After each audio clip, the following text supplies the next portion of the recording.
Hello everyone, it's Friday, November 1st. This is Liam McMahon with your daily moving average video. Happy Friday, happy November. Some data that came out today that we should go over very quickly. The most important one was the United States ISM manufacturing PMI numbers came in slightly better than expected. 56.4 versus 55.3 expected, 56.2 prior. That 56.4 is the highest in quite some time, I think back into 2012. I'm looking. Yeah, it's at least the highest back until August of 2012. Alright, so it is a fairly significant number. Dollar gained a little bit on it this morning. We'll talk about that. Yesterday, things worth noting. Last night, Chinese manufacturing PMI slightly higher than expected, gave the Aussie a short-lived boost. HSBC manufacturing PMI also slightly higher than expected, slightly lower than the government number, but nothing overly significant. Alright, so let's take a quick look at the risk disclaimer, and then we'll take a look at the charts. So please pause the recording, give this a quick once-over, and we'll get started. Okay, so we have pound dollar sitting at 159, the level I've been looking at for quite some time. Unfortunately, last night or the night before, we did not get quite enough of a rally up to 161 where I really wanted to short it, but we broke down pretty enthusiastically today. Testing 159, I really can't stress how important this level is. It's basically the neckline of this major double top formation here at 162.50. There's a chart of the day on it. You can find that on the website or on our Facebook page. Basically, if 159 goes, we're looking at a move down towards at least 157, but the measured move is really closer to 155 or 154. So certainly 159, very significant. I would be surprised if we didn't see a defense of it early next week. I don't know if it's going to be a successful defense, but I would look to see a little bit of a bounce perhaps before the breakdown. Euro, fairly similar, actually. All right, we are testing. We broke back through this. Hold on. We broke down through that trend line. I'm going to get rid of this one because it proved insignificant.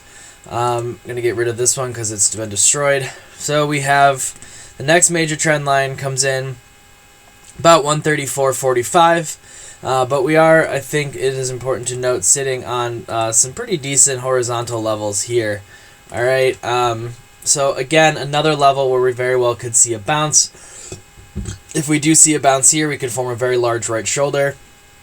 Like this is a very large left shoulder. This is a very large head, and we could see a significant breakdown.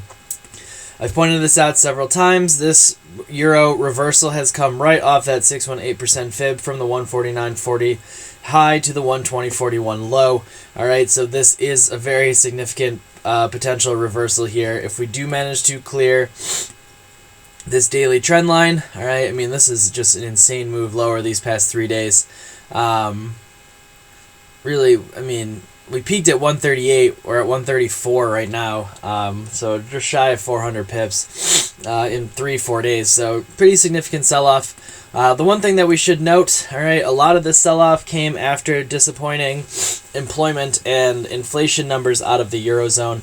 A lot of people, including I just saw HSBC anticipating a rate cut on Thursday, all right, a week from yesterday. That is a nice ECB meeting.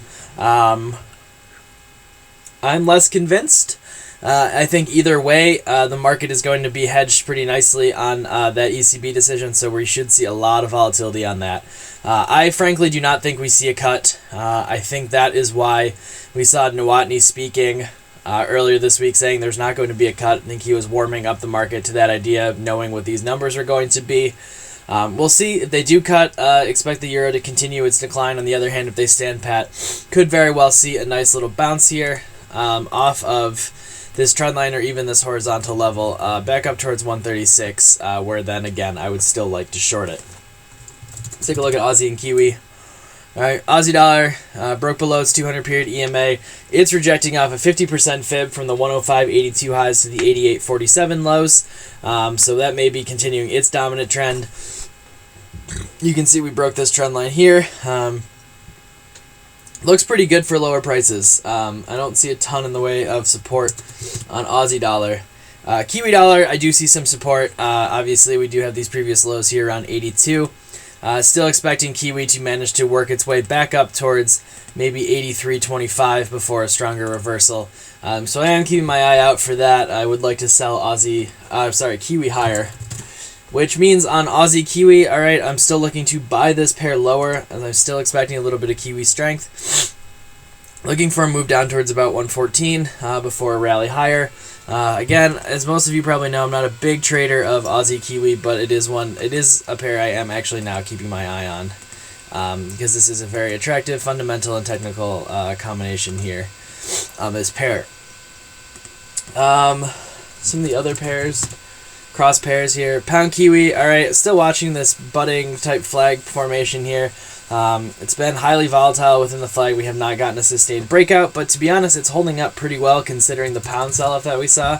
All right, so pound did this, but pound Kiwi's holding in there.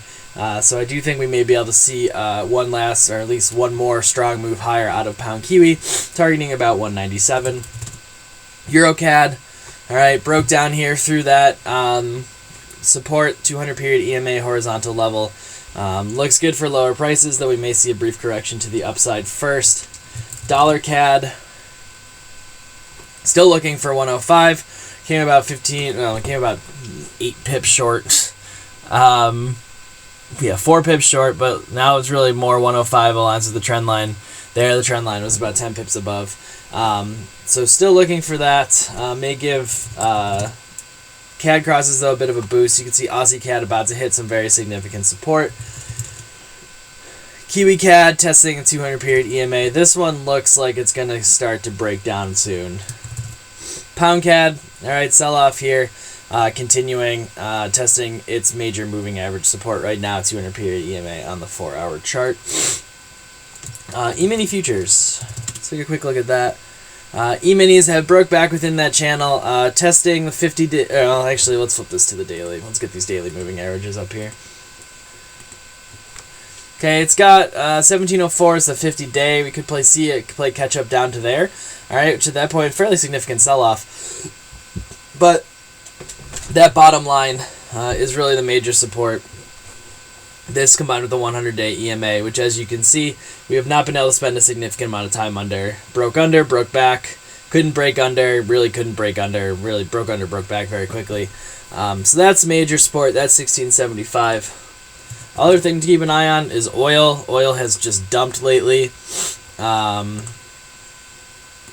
Okay, we're now down to about 94.97. We are through the major support area I was looking at.